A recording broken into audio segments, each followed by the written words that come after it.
Welcome everyone. This is Jordan Buckner with Foodbevy, the online community for food and beverage companies. And I want to thank you so much for joining our webinar today and our conversation with Julie Blubaugh, the local purchasing coordinator at Whole Foods for the Midwest region.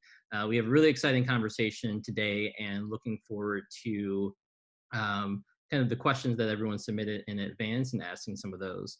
And just to keep in mind a couple logistics for today, if you do have any questions, please, you can write them in the chat and we'll ask them in the Q&A section about halfway through the conversation today. And then I'll ask those to Julie. And then everyone should be on mute and just stay on mute for the entire webinar if you can for me. But yeah, if you have any questions, feel free to reach those or insert those into the chat.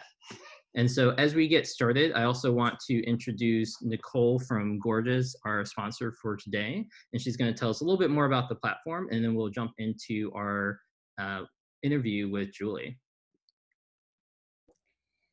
Hi, everyone. As Jordan mentioned, I'm Nicole. I'm from the Gorgeous team. And for those of you who don't know what Gorgeous is, we're a customer help desk that allows you to automate and manage your support in one place. So all your email, phone, SMS, Instagram, and Facebook would be all part of our view. Jordan, do you mind sharing the slides? Perfect. Yes. So the reason why I wanted to talk to you guys today is because, while you're mainly driven by sales, I think a big part of that and what we've seen, you can go to the next slide, in the last couple months is, we're mainly e-commerce focused, but we're seeing a huge, like 2x sales for e-commerce sales since the COVID-19 occurred. And we've seen our customer base grow almost 2x in the last 3 months. And I think it's a really important revenue channel for you guys to explore, especially if you might not be the e-commerce person, but just to kind of pass along the message. And Jordan will share the link so you can try it out for 2 months free. But what we found is with customer support, the conversion rate for pre-sale chats is actually 28%. So it's a 1/3 higher than it typically is if you respond within less than 10 minutes or via SMS. So we found this to be a very viable channel. And what Gorgeous does is it actually creates a revenue KPI associated with those responses. So you can see here the exact impact on sales. So we took this study and found from our customers, from about 500 pre-sale tickets, about half, so 230 of those converted. And you can see here the sales that generated from support, $22,000 if the first response time was under 2 minutes or under 21 minutes. So just want you guys to keep that in mind as you are trying to drive new revenue and sales. And during this time, it's super important. I know you guys are mainly focused on wholesale, but I think there's a big opportunity to drive sales online. So definitely encourage you guys to check out our platform. As I mentioned, we'll give you 2 months off and for you to try it out. And so I'll leave my email and you'll get it from Jordan after with a follow-up so that you guys can either have a demo or connect me with anyone on your team who might be interested in this. But yeah, just let me know if you guys have any questions. I can answer them in the chat. And thank you guys so much for your time and for letting me speak. Perfect. Thanks so much, Nicole, for joining us today. And as a follow-up to the webinar, I'll be sending out a recording and then information for finding out more information about Gorgeous as well. So thanks so much, Nicole. All right, perfect. So Julie, I'd love for you to give a quick introduction. I'm so excited to talk with you. Actually, you were like one of the first people that I met when I started in the food industry.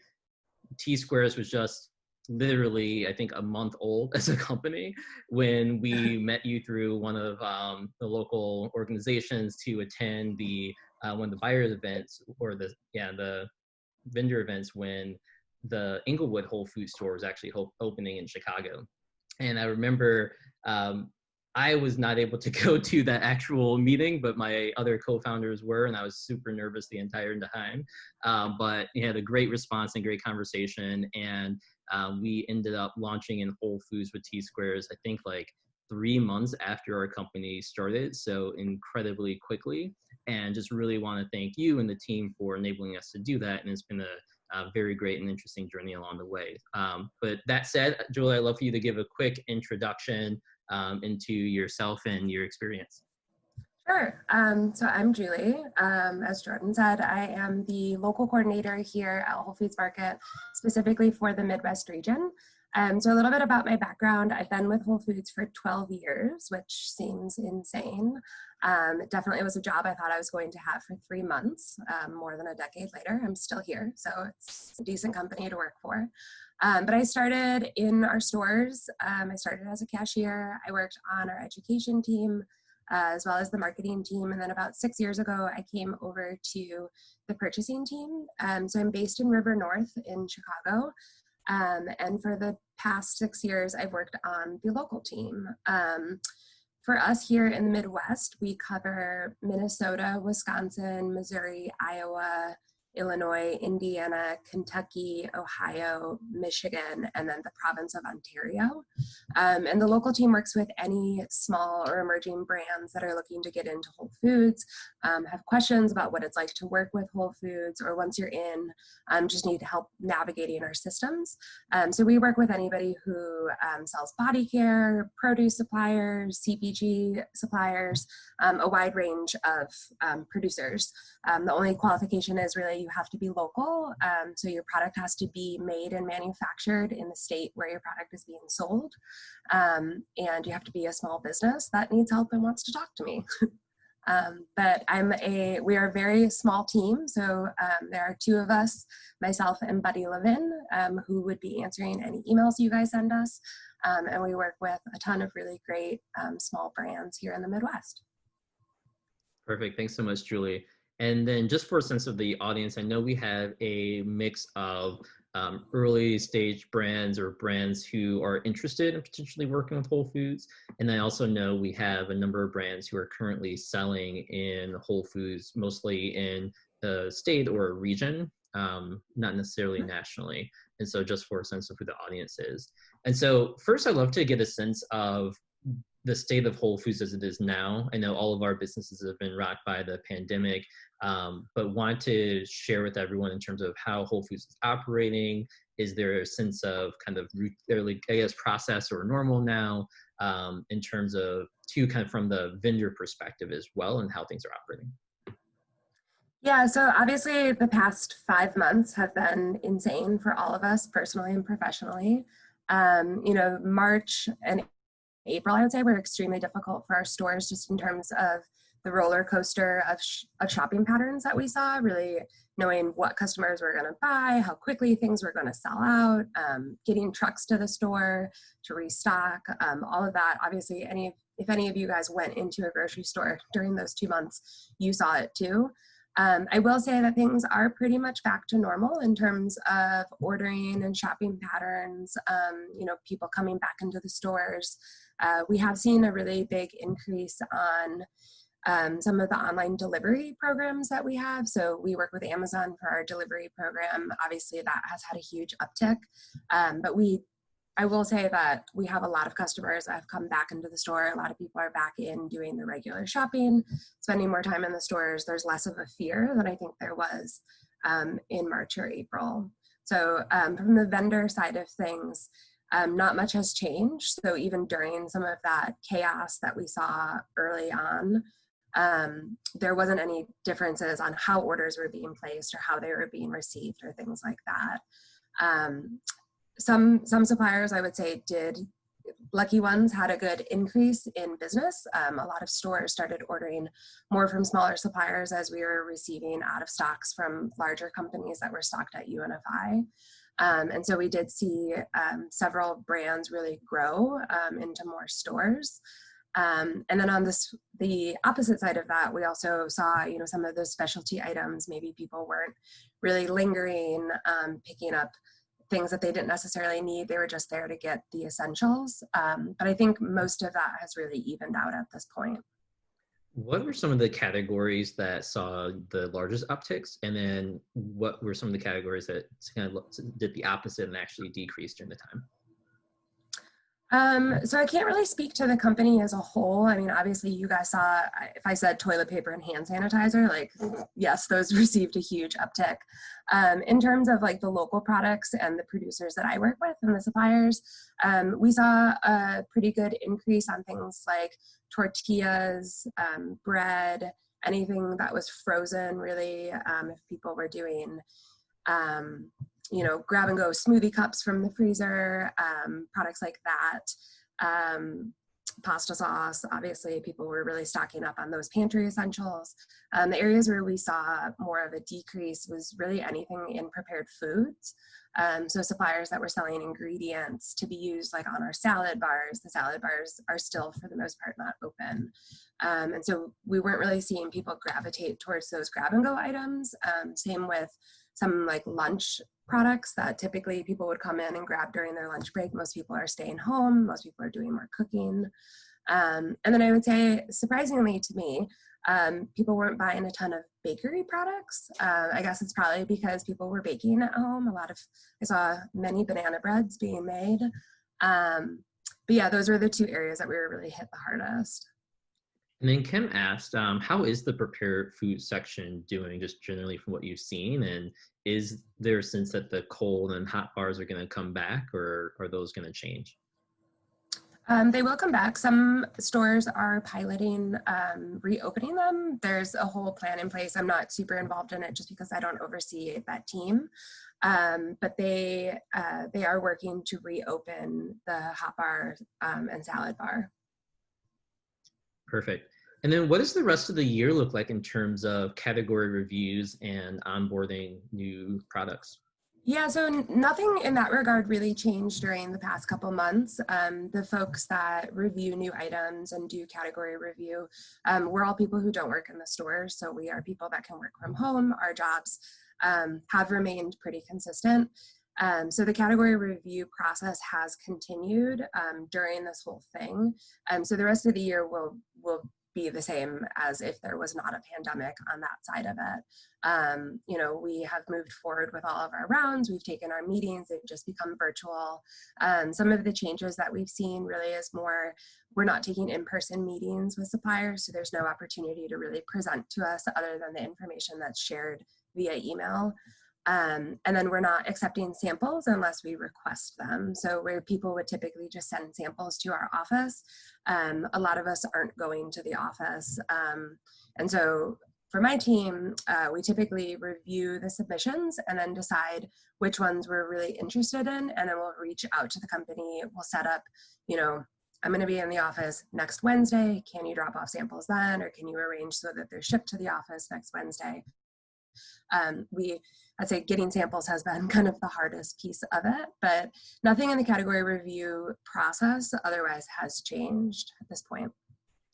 Have you, or has Whole Foods kind of prioritized different types of products just because of like what's in demand or what's needed, or have you just gone back to your the normal category review calendar?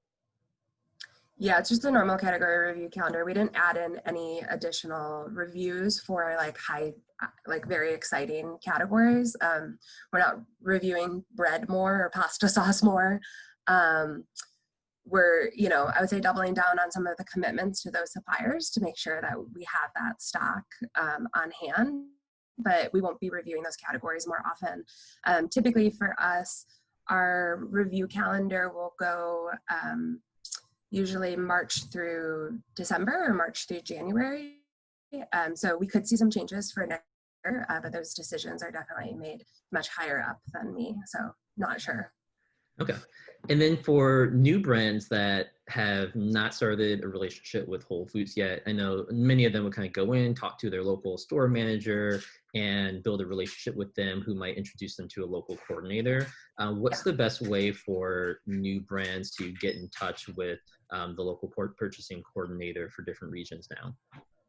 Yeah, so it's going to be just through email if you're not already selling into the stores. If you are selling into the stores and you're looking to grow your brand, we're definitely still recommending that you can reach out to the store buyers and go into the stores in person. But if you're not selling to Whole Foods yet, we would just ask you to reach out to our team. My team does have an alias. It's mw.local@wholefoods.com. So one of us would be able to get back to you. If you're looking to get into a different region, you would want to reach out to them via email also. But yeah, I would just follow the category review cycle. If you have submitted in the past and you were not accepted, you're always welcome to reapply. Just keep applying. If we have the bandwidth on our team, we're happy to provide feedback. Depending on how many submissions we get, we don't always have the time to do that. But definitely just continue to reach out. Just be persistent, I would say. Yeah, that's great to hear. And then there's a couple of questions that are kind of relevant along the way. So Kara asked, where can she can find the category review cycle so that she can know kind of when things are being reviewed. Yeah, so if you want to send mw.local@wholefoods.com an email, we can share it with you. Otherwise, Jordan, if you have the ability to share with a larger group after the call, in my email signature, there's a Dropbox link, and all of our local documents are posted on that Dropbox link. You know, information on Whole Foods quality standards, the actual category review calendar, what documents are needed to submit, what the process looks like, those type of things. Okay, perfect. And then for brands that have started the process with maybe the local coordinator in their region, but maybe they missed the review calendar process. So if your review was in February, should they kind of wait for the next year to apply, or is there a process to get in kind of off review? So we do review most categories twice a year, and that's specifically for body care and grocery items. If you have a bakery item or, you know, a specialty item like specialty crackers or something that would go more like at the cheese counter, we review those basically monthly. But if you are in one of the categories that has already been reviewed this year, first I would say check to see if your second review is coming up. We can try to review it off cycle. It really depends, again, on what the workload looks like for that round that we're prioritizing. If we have the time, we'll try to squeeze it in. If we don't have the time, we'll just let you know, like, you're going to have to wait till the next review comes up. And part of that really is because when we do our reviews, we pull all of the data on the current brands that we're supporting, and we look at how they're doing. We look at it by state to say, okay, these are all of the granolas that we have in Illinois, these are all of the granolas we have in Michigan, so on and so forth. And we really want to try to prioritize those folks that we've already made a commitment to and that we've already brought into our stores. So it's difficult for us to look at something off cycle because we don't necessarily have all of that data in front of us. Okay, totally makes sense. And then can you walk through for some of the new brands who are interested in applying, just what that process looks like from getting in touch with one of their local coordinators to actually getting on shelf, and like approximate timeline and the steps?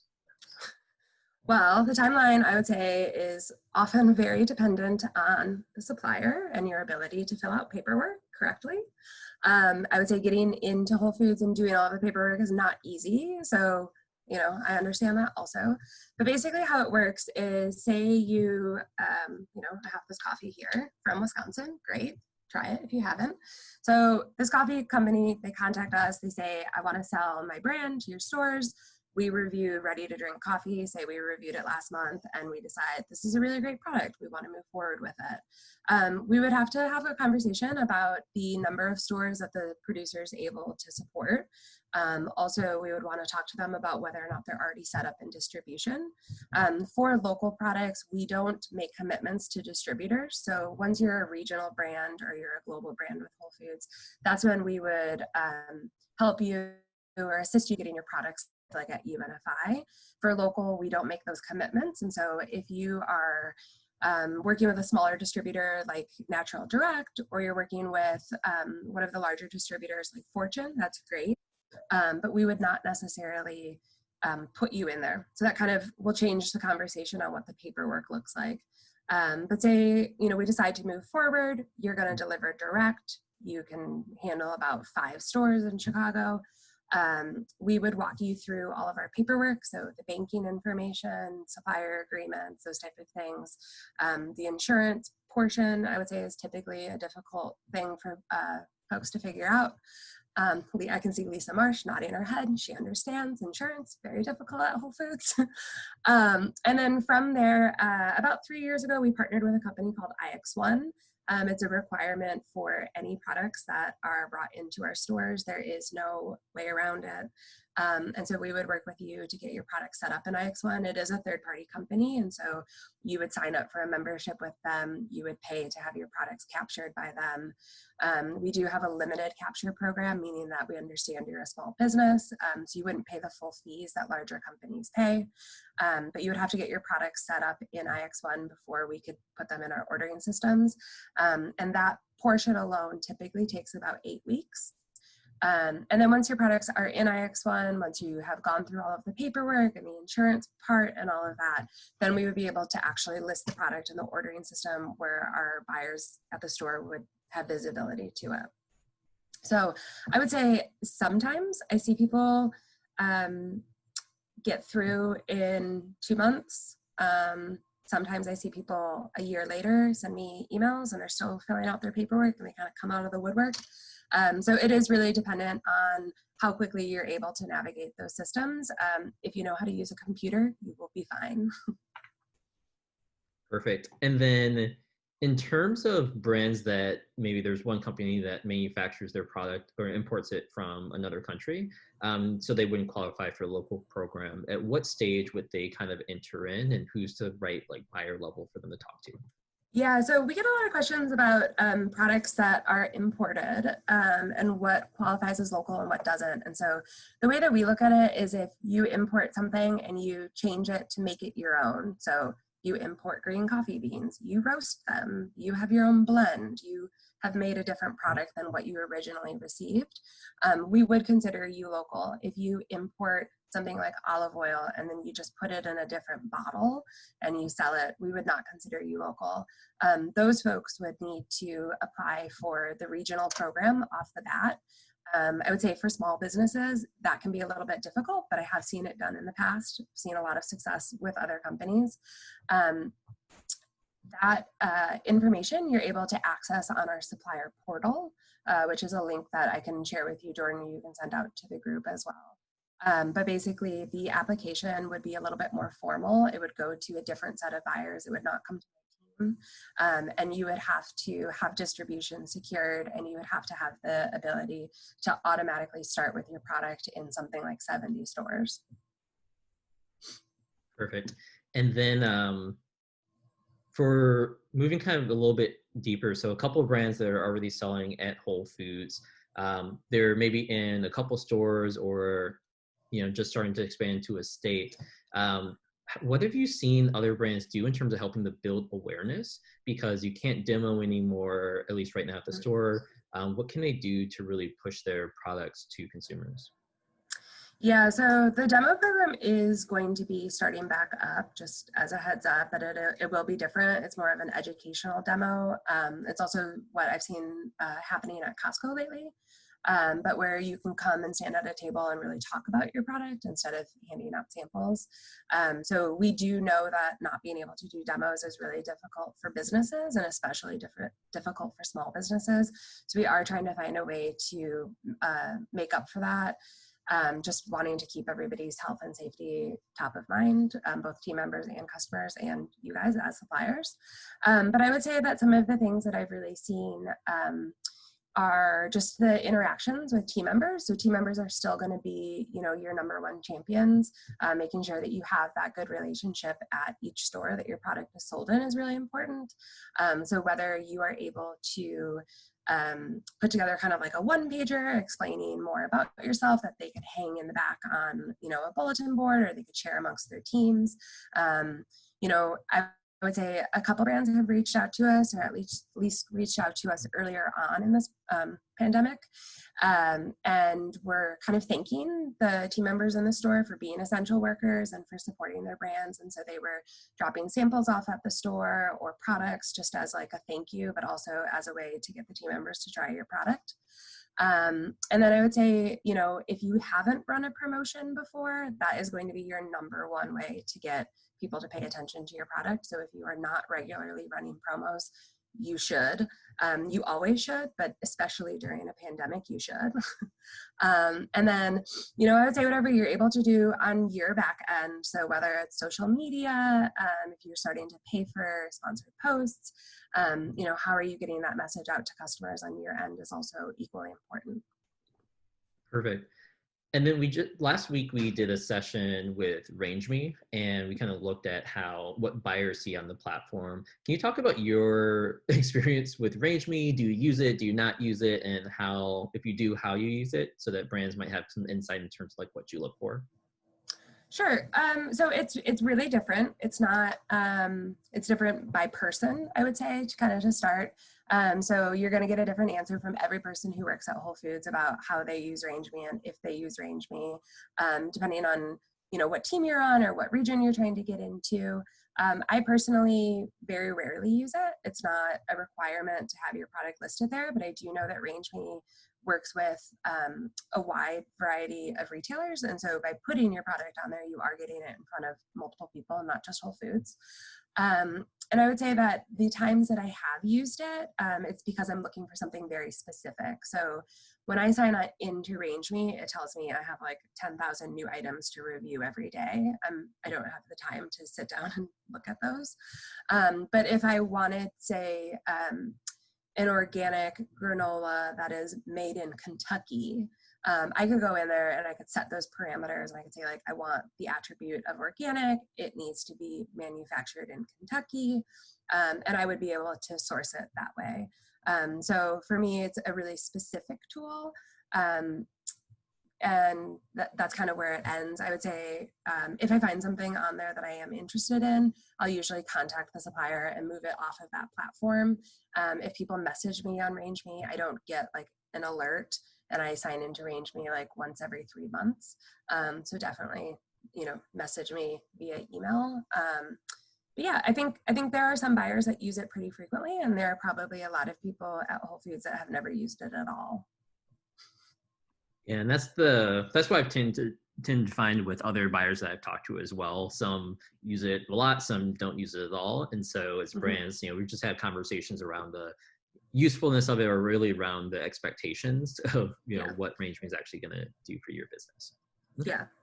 And then can you talk about or share maybe an experience of a brand that started off at a local level and was able to grow to a regional or national level kind of through the system, and the things that they did well to really help grow their brand in partnership with Whole Foods? Or if you don't have anyone specific, you can just maybe talk generally. Yeah, I mean, there are a ton of brands like that. Not, I'm just drinking this coffee. I'm not trying to promote them, but this coffee is one of the ones that has grown really well. So they, I took a meeting with them. I just happened to be driving through Madison, and one of the store buyers there said, "I'm meeting with this brand. Do you want to come to the meeting?" And I said, "Sure, why not? Whatever." So I was actually there for the in-person meeting. This was years ago, very pre-COVID. And they wanted to sell to the Madison store only. They were going to do demos with their bicycle, and it was a really cute like husband-wife story.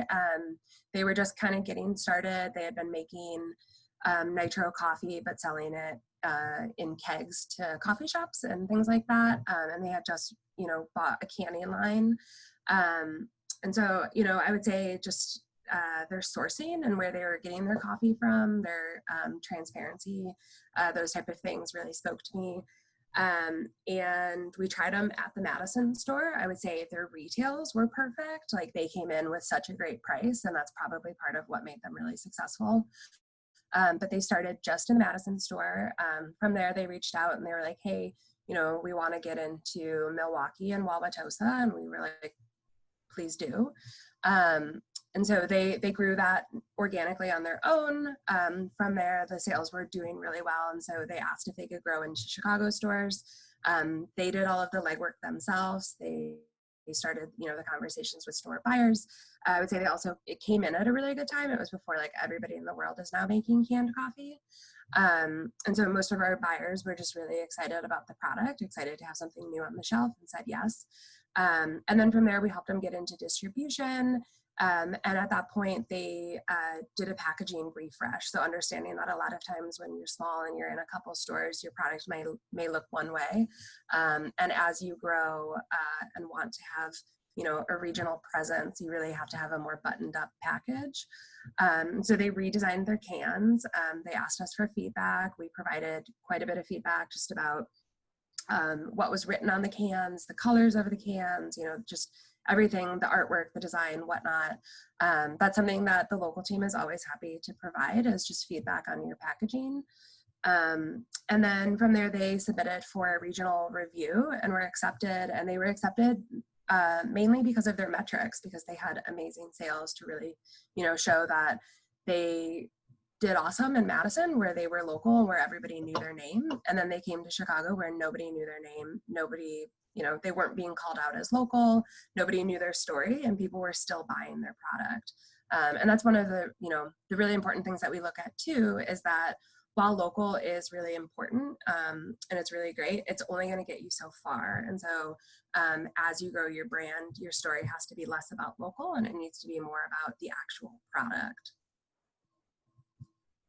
Yeah, I've seen that happen a lot too, and experienced brands that had a good or kind of local presence, but because a lot of their customer base was there and their advertising was the local area, and then having a more difficult time expanding beyond there. And I think that could be maybe one of the challenges to overcome with brands jumping from a local to a regional level.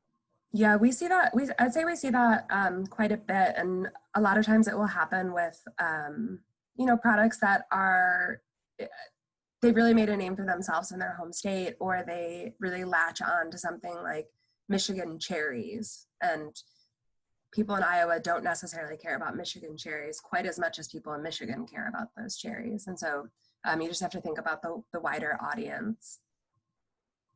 Perfect. And Anne had a question around, for brands that are selling with UNFI as distribution, who makes the decision on how much to reorder? Does that come from the Whole Foods store buyers, or does that come through like UNFI directly in terms of what that order volume looks like? The orders that end up in our stores, yes. That comes from the store buyers directly. What UNFI orders from suppliers, I'm not sure how those decisions are made. Our store buyers do still place all of their own orders, and then occasionally you'll have things with like certain commitments where we will send products out, or with a product launch, those orders get written here in the office in Chicago. And then same with things like seasonal commitments, like, whatever we've decided for like pie crusts for December, those orders are written here. And one thing that I find as well is maintaining a good relationship with these the store managers and the buyers within the store, because that goes a huge way in terms of understanding how your product's performing, but then also your placement, your kind of growth within that particular store, because each one's kind of like a small microcosm. And so really invest in the relationship with the team members there. Yeah, and honestly, local is usually those team members' favorite part of their jobs. Like if you think about, they don't make the decisions when it comes to global brands. They don't make decisions when it comes to regional brands. They're given a planogram on where to put the products. They're told what to sell. And local is really where our team members are empowered to make choices. And it's, for a lot of them, it's really the best part of their job, whether it's just because they're able to support small businesses and it's like a feel good portion of the job, or because it kind of breaks up and lets them make these decisions. That's awesome.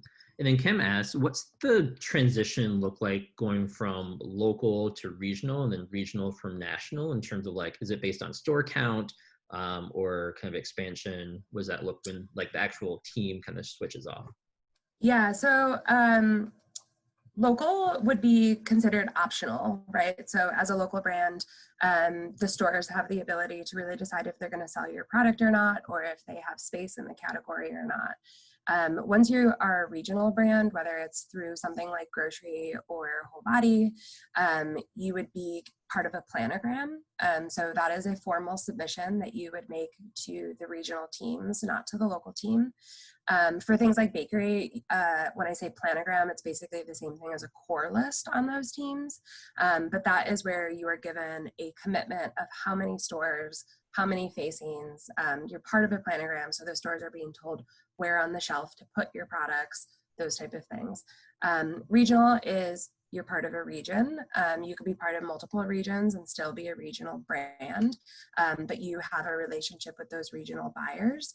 And then once you're in 4 regions at Whole Foods, that's when you are considered a global brand and you start your conversations down in Austin instead of with the individual regions. And we do that just so that once you do grow your brand into multiple regions, you have one point of contact. So it makes it easier for things like promotions or a line extension or a swap or something like that. You have one point of contact instead of contacting each region individually. Okay, perfect. And then Jenny just had a follow-up question in terms of the local designation. So if they have their product manufactured in a different state from where they live, is that still considered local or not? No, if your product is manufactured outside of the Midwest, we would not work with you on the local team. We do have some exceptions for folks that you know, maybe you are local here in Chicago and you're using a co-packer that's in Northwest Indiana. In those instances, we would designate your locality with wherever your brand is truly local to, like who your customers are, like does your, you know, what does it say on your package, those type of things. So there are a couple exceptions, but if you're using a co-packer like in California, we would not bring you in as a local product here at Whole Foods. Okay. And then Karen asked for brands, I guess at the local and maybe you have more insight on the local level. How long do brands typically stay on shelf? I know you talked a little bit about metrics earlier, but what's your decision into like keeping a brand on shelf versus discontinuing it? So right now, we don't make any of those decisions here in the office. It's still based on the stores. So when I do reviews, I don't say like, oh, this product really should go, we're going to delete it. Because we do understand that you could be doing really well in one store. Like it's totally okay if you make product and then Naperville customers love it and nobody else loves it. Like that's fine. Please continue selling it in Naperville. And so we really rely on our store team members to tell us when something is no longer selling and should be removed from the shelf. But the direction that we give as a team when new items launch is that stores should try it for at least 6 months before they make any of those decisions. And some of our store buyers are really active. They watch the metrics. They say, you know, I haven't really placed an order for this product in a while. It doesn't seem to be selling, and they would look to discontinue. We do have other stores that have a lot of space, and so there isn't as much competition for that shelf space. And so some brands kind of just live out their lives on one of those large shelves. But yeah, we would recommend that people keep a brand for at least 6 months before they make any sort of decision on cutting it. And ideally would like to see people in there for at least a year. Perfect. And then just as a reminder to all of our guests, if you have any questions, please add them to the chat and I'll make sure that Julie gets them. And then talk about some of the data that suppliers have access to as being part of Whole Foods, because I think it's actually really great in some of like the vendor reporting tools and things like that. Yeah. So that is a great point. I would say it kind of amazes me sometimes when we talk to brands who ask about their product, ask how they're doing, and they don't know how they are doing themselves. Like you know, we oversee hundreds of brands. And so while everybody is very important to us, we're not able to sit down really and get to know your sales data and know what stores you're in. And so if you're reaching out to me and you're saying, hey, Julie, can you tell me what stores I'm in? I'm usually a little confused about that question. Like you as the brand should have that information. But yeah, we have a vendor reporting portal that all brands that sell at our stores are welcome to use. You do have to sign up for it and you have to be sold in the stores for at least 4 weeks before the data will start to populate. But it's a tool that is free to use. And you know, we provide a couple documents on this is how to sign up, this is how to use it, and then from there it's in your hands. Whether you check it daily, weekly, monthly is completely up to you as a brand. But yeah, it'll show you the sales by store. so that you're able to do a little bit of tracking on your end. I mean, obviously, you know, as orders come in, what stores are going to be doing better than other stores and that type of thing. But this will give you a better idea of what's actually moved through the register. Perfect. Yeah. And then Anne was asking how often that report gets updated. I believe it gets updated weekly, if not more often. Okay. Yeah, that's what she was saying. She only sees updates on Monday. Okay. And then Lisa just had a question, and I haven't known about this, but about in Chicago specifically, the Fullerton Lakeview store, if that's like a virtual store now, or if that's going to be open as a regular store again. What's going on with that? Yeah, so the DePaul store is what we internally refer to as a dark store. And we made that change during COVID. Whether or not it will remain dark forever, I do not have that answer. It could open back up to the public one day, you know, that would be fine. But we made that change just due to the number of online orders we were receiving during that first like 6 weeks of COVID. If any of you guys live in Chicago and you tried to place an order at the beginning of the shutdown, you probably, or if you have friends who did, you probably heard like, I went on every morning and I tried to get my spot in there. Like I went on and it said it was busy and I'm just trying to order groceries, and everyone was, you know, locked inside their homes trying to order groceries. So we made that switch with the store. That way we could fulfill more online deliveries. But whether or not it's something that's permanent or here to stay, you know, it'll kind of depend on how those sales go. Okay, perfect. And then, Anne, I'm kind of looking at another question you had. She said, how do brands selling in fewer than 4 regions get published on the Whole Foods Market website? As a local product, you can be on the Whole Foods Market website. So anybody can, yeah. Okay. Is that just reaching out to either on like their local team or whoever their buyers? Yeah, we have contacts. If you know, I would say that that team has been trying to list all products. But if you go on there and you don't see your products, just know that they're working on it. But if you want to send us an email, we can connect you with that team directly, and you can talk to them. They also might not have images for your products. So a lot of those images that we've used on our website, we pulled from IX1. And since IX1 has only been around for about 3 years, if you have more of a legacy brand and your items haven't been captured by IX1, then we don't have a picture to use. Gotcha. And then, if this is the right way to pronounce your name, Kareen asked if Whole Foods prefer to bring in products at a regional level or okay starting with one store. And I think you mentioned that earlier, where if you're local, going through the local program, then it's okay with starting with one store. We started with one store, T-Squares. But if you have to come in at the regional level, then you have to roll out throughout the entire region for the most part. Yeah, exactly. The regional program, you have to be ready to go for everybody. But if you are not ready to go for everybody, you would want to start locally. And I do want to say too that you are welcome as a brand if you're not selling to us yet and you aren't sure, or you know, you just want to have your best chance. You're welcome to apply for the regional program and the local program at the same time. You don't have to pick and choose. And so that will just get you in front of more people. Okay. And then have you ever experienced or been on a team with at like the national level? Because Kim was asking like, can you start national? Is it hard? I think that's a kind of loaded question because there's a lot more work that needs to get done, but do you have any insight on like what that kind of looks like? I would say yes, it's hard. I'd say the food world is hard in general though. But yeah, a lot of brands do start with national right away. You just have to have a lot more buttoned up as a brand. So if you are like in UNFI with other retailers and you're in, you know, if you think about it, if you want to start nationally, you're going to be in 4 regions. And so you're going to be handling multiple UNFI accounts, multiple warehouses, having your product stocked there. So like, are those things that you understand how to do? Or are those things that you're already doing with other retailers? If the answer to that is no, I would not recommend going that route.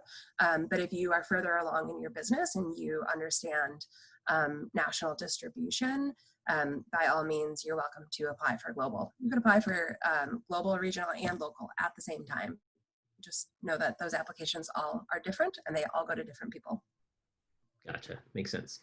And then Glenn asks, are there stores that Whole Foods would not like to see other products in? So for instance, if you're selling in Target, does Whole Foods not like having your product in their store?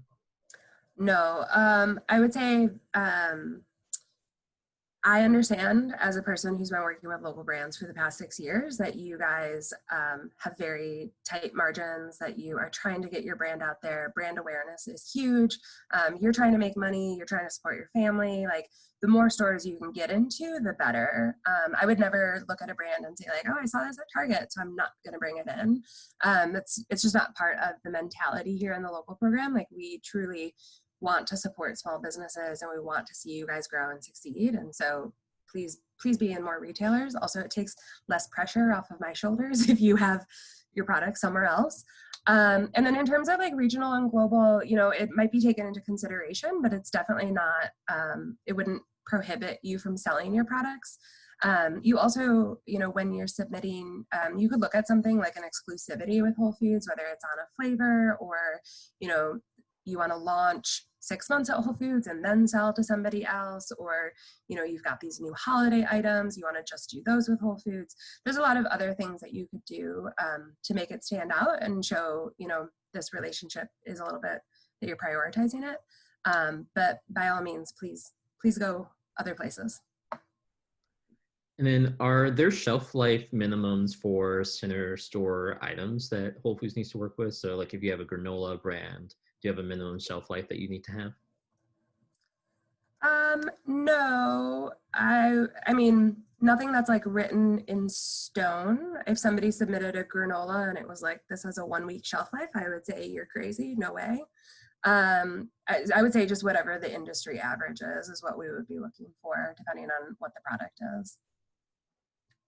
Okay, perfect. And then, yeah, I guess anything else that you have from your experience that you've seen other local brands do that were like really successful, or in terms of like either marketing or the way that they built their relationship with Whole Foods, or just any other tips as people are looking for inspiration in terms of how they can kind of build their brand? I would say just, you know, making sure that you understand where your brand's at and you understand how your brand's doing. A lot of times we will work with companies that get into a handful of stores and then they immediately are like, how do I become regional? I just want to be regional. I want to grow my brand. I think it's really important that you understand, you know, how you're performing, that you are looking at your sales, that you are talking to store buyers, that you're growing organically and you're not trying to grow from 3 stores to 70 stores overnight. You know, I'd say just growing smartly is my best advice for that.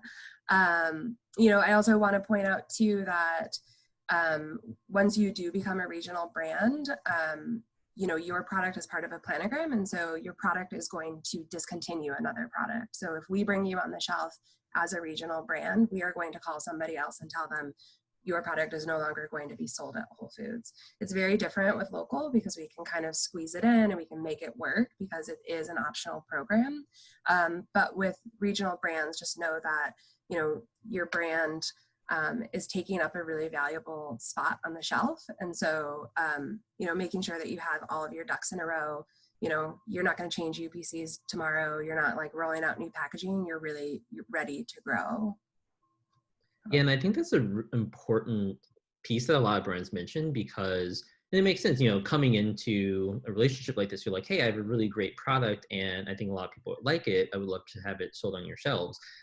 But you know, for any store, there's a limited amount of space, no matter how small or big it is. And so your product has to outperform something else that's going to replace.